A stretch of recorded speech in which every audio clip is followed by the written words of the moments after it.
खुलुमबाय आं श्री लरेन्स इस्लारि नैथि खेबनि थाखाय आङो क'क्राझार बियाबाव UPPLनि बिजाथि महरै आङो गसंफिननो थाखाय थामथिम जादों। आंहा बेबायदि पलिटिक्सआव फैथारनांगौ होननाय बेबायदि साननानै लाखानाय जेबो गैयामोन। आङो गोबाव बोसोर दुलाराय बर' फरायसा आफादनि खामानि मावबोदों। आंनि नैबे बालाजान तिनालि इउनिट एबसुनिफ्राय जागायनानै नर्थ क'क्राझार आन्चलिक एबसु, क'क्राझार डिस्ट्रिक्ट एबसु आरो सेन्ट्रेल कमिटि एबसुआव आरो जेब्ला 2020 मायथाइयाव 27 जानुवारि खालि जेब्ला बिटिआर एकर्ड जायो आरो बे बिटिआर एकर्ड जाखांनायनि उनाव आबसुनि जे बोसोरसालिया जथुमा बेखौ आबुं खालामखांनायनि उनाव आङो जोंनि दैदेनगिरिफोरनि खावलायनाय बायदि बिटिआर एकर्ड इमप्लिमेन्टेसनाव जाहाथे आसाम एसेम्ब्लियाव सासे MLA हिसाबै गसंनानै जाहाथे बाथ्रा बुंनो हायो, एकर्ड इमप्लिमेन्टेसननि थाखाय जाहाथे खामानि मावनो हायो, बेनि थाखाय मोनसे बिबान होननानै साननानै आङो थांनाय जे बिसायख'थि बे बिसायख'थियाव बाहागो लादोंमोन UPPL हान्जानिफ्राय आरो आङो क'क्राझार बे बियाबाव 20,060 भट बारा मोननानै आङो देरहासार जानो हादोंमोन। MLA जाखांनायनि उनाव जिहेतु जोङो BJPजों एलायन्स मोनसे सरकारमोन आरो बे सरकारनि समाव आङो जोंनि जे 7 सा जोंहा UPPLहा MLA दंमोन, बे लेजिस्लेचार पार्टिनि दैदेनगिरिनि बिबानखौ आं मोनदों आरो बे हिसाबै जोङो जोंनि एसेम्ब्लियाव सेसनाव माला मा बाथ्रा बुंनांगौ बेफोर आयदाफोरखौ नायै नायै जोङो बुंनांगौ समाव नांगौ समाव जोङो माखासे बाथ्रा जों बुंबोदों।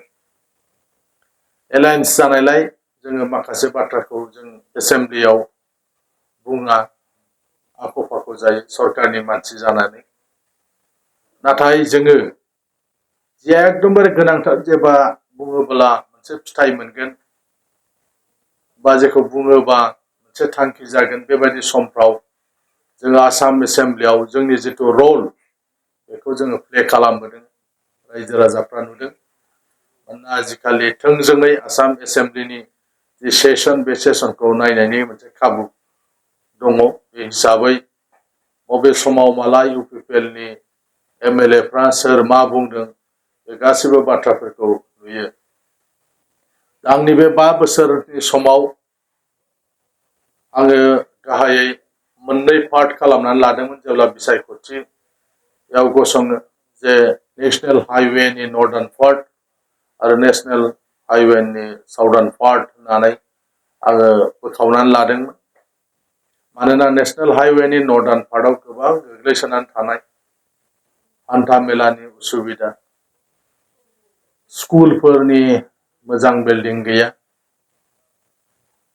एग्रिकालचार फिल्डआव नांगौ बायदि सुबिदाफोर गैया, बायदिसिनाफोरखौ नायनानै आङो नेशनेल हाइवेनि साहा आरो नेशनेल हाइवेनि खोलाहा बेबायदि मोननै पार्ट खालामदोंमोन। आरो बेबायदियैनो थांनाय बे 5 बोसोराव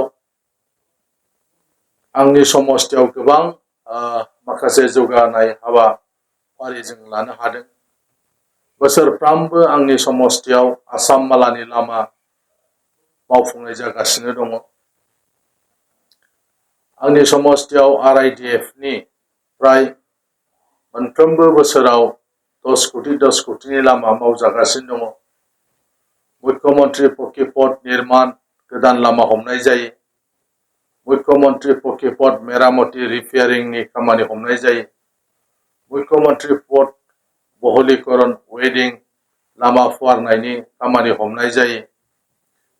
दा बेबादिजों आंनि समस्थियाव गोबां खामानि मावगासिनो दङ।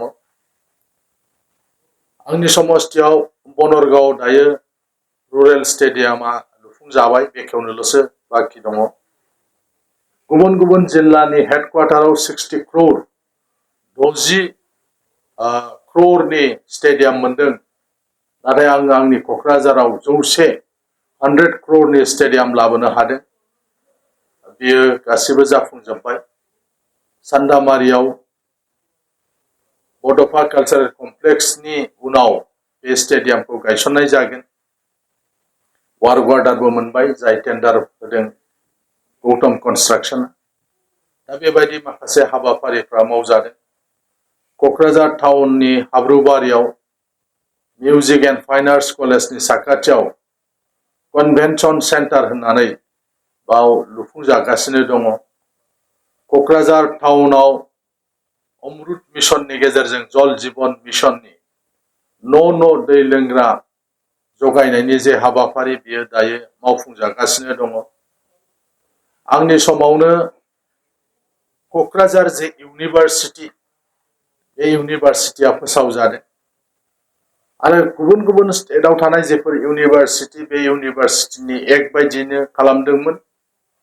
नाथाय बावहाय आं 14था बाहाय सोदांनाय बिल लाबोदों आरो आंनि बे 14था सोदांनाय जे बिल, बे बिलखौ सरकारा नाजावदों, जायनि थाखाय दा जोङो जोंनि जे क'क्राझार जे इउनिभार्सिटि, बे क'क्राझार इउनिभार्सिटियाव जोंनि लकेल एबा थागिबि मानसिफोरनि थाखाय बाहाय माखासे एक्टफोर बानायनाय जादों, जे जोंनि गोसो बायदि जाहाथे सोलिनो हायो।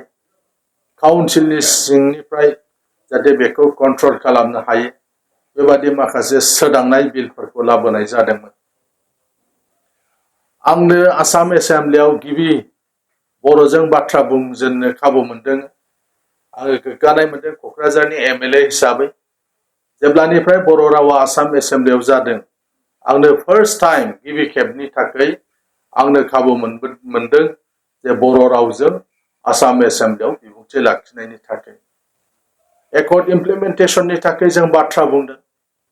नोंथांमोना नुदों बावहाय जोंनि बिटिआर यख'थआव जि दफाफ्रा मावफुंजानांगौमोन, गामि सोसननाय, केस उइड्र' बायदिसिना हाबाफारिफोर जेफोर मावफुंजानांगौ दंमोन, बावहाय माखासे फसंथानफोर, इन्स्टिटिउसन गायसननाय बायदिसिनानि बाथ्राफोरखौ जोङो आसाम एसेम्ब्लियाव जोङो दाबि दिखांदों।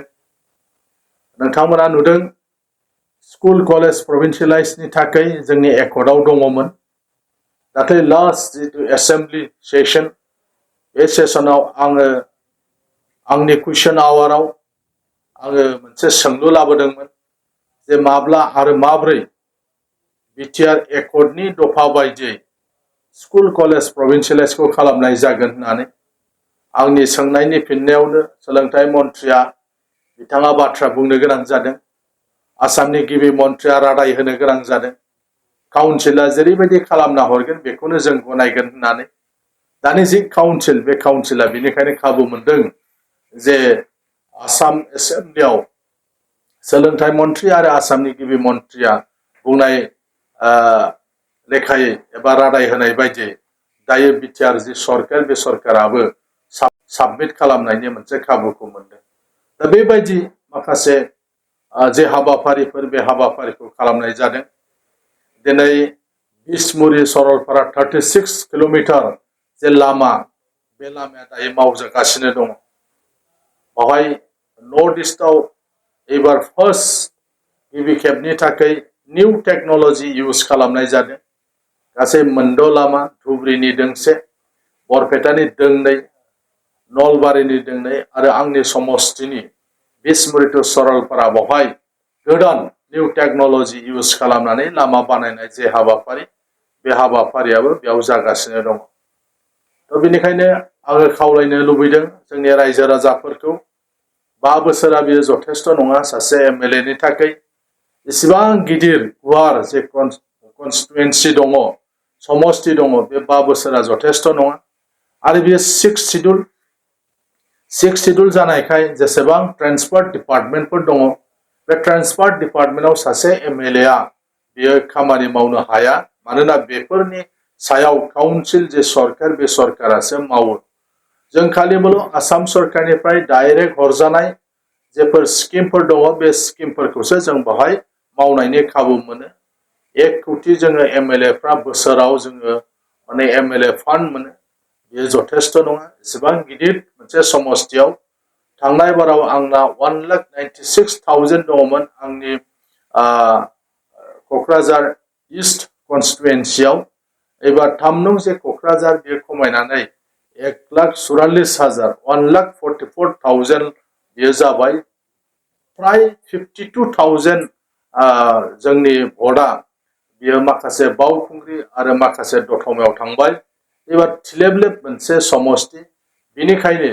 एबार जों बांसिन खामानि मावनो हागोन होननानै आंहा फोथायनाय दङ रायजो राजाफोरनि खाथियाव खावलायनाय बेनिखायनो जोंनि बिटिआर एकर्डनि दफाफोरखौ इमप्लिमेन्ट खालामनांगौनि थाखाय आद्रा जेफोर इमप्लिमेन्ट जाबावाखै बेखौ जाहाथे आसाम एसेम्ब्लियाव बुंनानै सरकारखौ नारसिननानै जाहाथे खामानि मावनो हायो बिनि थाखाय आङो नैथि खेबाव जे बिजाथि महरै इउपिपिएलनिफ्राय गसंबाय गासैबो रायजो राजाफोरखौ आं गुरैयै खावलायदों मानोना दिनै जों पलिटिक्सआव फैदोंबाबो प्रफेशनेल पलिटिक्स जों खालामाखै हारि दानायनि थाखाय हारि जौगानायनि थाखाय हालामनि गोजोन थासारिखौ जोङो हास्थायनानै जोङो दिनै पलिटिक्सनि फिल्डआव फैदों बेनिखायनो आं रायजो राजाफोरखौ खावलायदों नैथि खेबनि थाखाय नोंथांमोननि मदद आरो हेफाजाब लानानै आं माने देरहासार जानो हागोन होननानै मिजिंथिदों जाहाथे देरहासार जाखांनायनि उनाव जोंनि ओनसोलनि जौगाखांनायजों लोगोसे